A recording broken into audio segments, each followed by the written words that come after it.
ജീവിതം നയിക്കാൻ കഴിയത്തില്ല.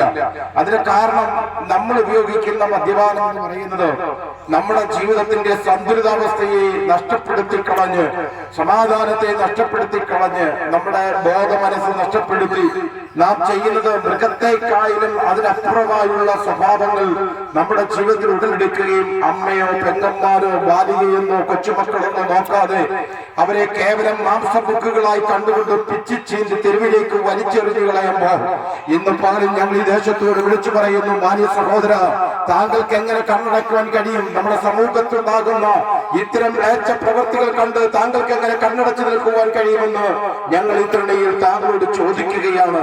നമുക്ക് എന്താണ് ചെയ്യുവാനുള്ളത്? ചെയ്യുവാനുള്ളത് ഒന്നേ ഉള്ളൂ, സമാധാനപൂർണമായ ഒരു ജീവിതം നയിച്ച് സ്നേഹസമ്പൂർണമായ ഒരു കുടുംബജീവിതം നയിപ്പാൻ നമ്മൾ ഇങ്ങനെ ഉണ്ടാകുന്ന ഈ മദ്യപാന ആസക്തികളും ലഹരി പദാർത്ഥങ്ങളുടെയും അരാജകത്വം വിളമ്പുന്ന മാംസത്വത്തോടുള്ള അഥവാ ലൈംഗികതയോടുള്ള നമ്മുടെ അഭിനിവേശവും ഒക്കെ ഒന്ന് മാറ്റിയാൽ തീർച്ചയായും നമ്മുടെ ജീവിതത്തിൽ ഒരു സമാധാനം വരുത്തുവാൻ കഴിയും. എന്നാൽ മനുഷ്യൻ സമാധാനം കണ്ടെത്തുവാൻ നിരവധി മാർഗങ്ങൾ കണ്ടെത്താറുണ്ട്.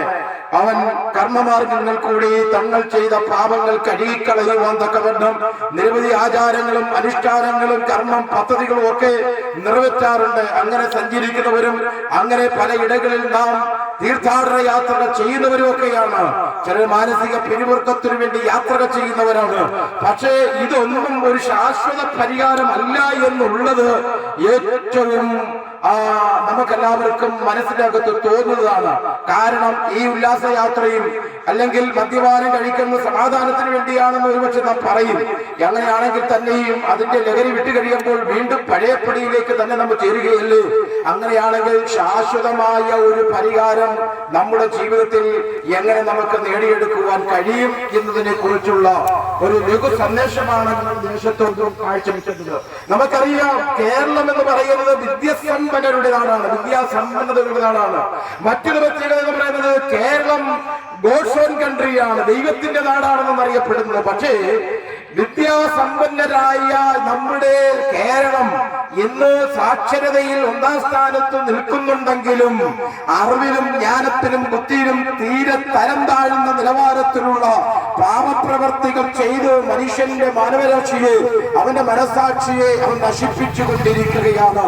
നമുക്കറിയാം, ഏകഭാര്യത്വമാണ് എല്ലാ മതങ്ങളും പഠിപ്പിക്കുന്നത്. പക്ഷേ സൗകര്യാർത്ഥം ഭാര്യയും ഭർത്താവിനെയും ഉപേക്ഷിച്ച് മറ്റ് ഭാര്യ ഭർത്താക്കന്മാരെ തേടിപ്പോകുന്ന ഒരു കാലം, സ്വന്തമായ ഒരു വിവാഹ ജീവിതം ജീവിതത്തിൽ തന്നിരിക്കെ അതിൽ തൃപ്തിയടയാതെ മറ്റു ബന്ധങ്ങളിലേക്ക് ഇഴുകി മാറുന്ന ബന്ധങ്ങൾ തകർന്നുകൊണ്ടിരിക്കുന്ന ഒരു കാലഘട്ടമല്ലേ നമ്മുടെ ഈ കാലഘട്ടം എന്ന് പറയുന്നത്.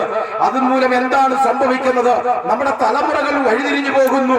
മാതാപിതാക്കൾക്ക് തലമുറകളെ ഉപദേശിക്കാൻ കഴിയാത്ത ഒരു നിലവാരത്തിലേക്ക് കടന്നുപോയിക്കൊണ്ടിരിക്കുകയാണ്. എന്താ അതിന് കാരണം? കാരണം ഉപദേശിക്കുവാനുള്ള മാതൃക മാതാപിതാക്കളെ കാണുവാൻ കഴിയുന്നില്ല. കാരണം അവരും അയോഗ്യതയായി എന്ന് പറഞ്ഞാൽ യോഗ്യമല്ലാത്ത നിലയിൽ അധാർമികമായി അവർ ജീവിക്കുക.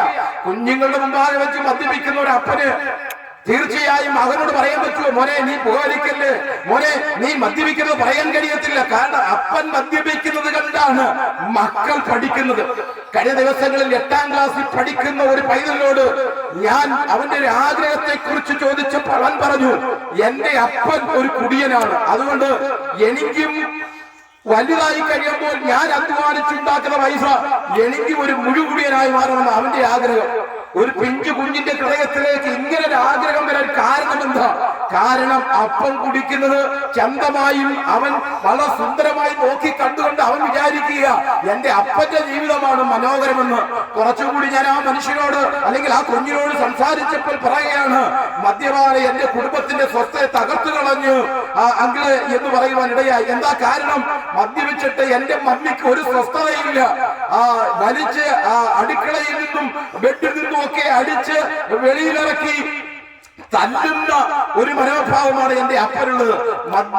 മദ്യപിക്കാതിരിക്കുന്ന എന്റെ അപ്പനെ സ്നേഹിപ്പാൻ എനിക്ക് 100 മനസ്സ.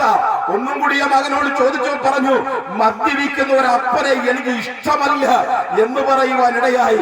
അതുകൊണ്ട് മാന്യ സഹോദരന്മാരെ, എന്റെ ശബ്ദം കേൾക്കുന്ന മാന്യ മിത്രമേ, താങ്കളോട് ഞാനൊരു കാര്യം പറയുന്നു. താങ്കൾ മദ്യപിക്കുകയാണെങ്കിൽ മദ്യപിക്കുന്ന താങ്കളിൽ ഉള്ളിൽ അടങ്ങിക്കിടക്കുന്ന ഭർത്താവിനെ സ്നേഹിപ്പാൻ ഭാര്യയ്ക്ക് കഴിയത്തില്ല.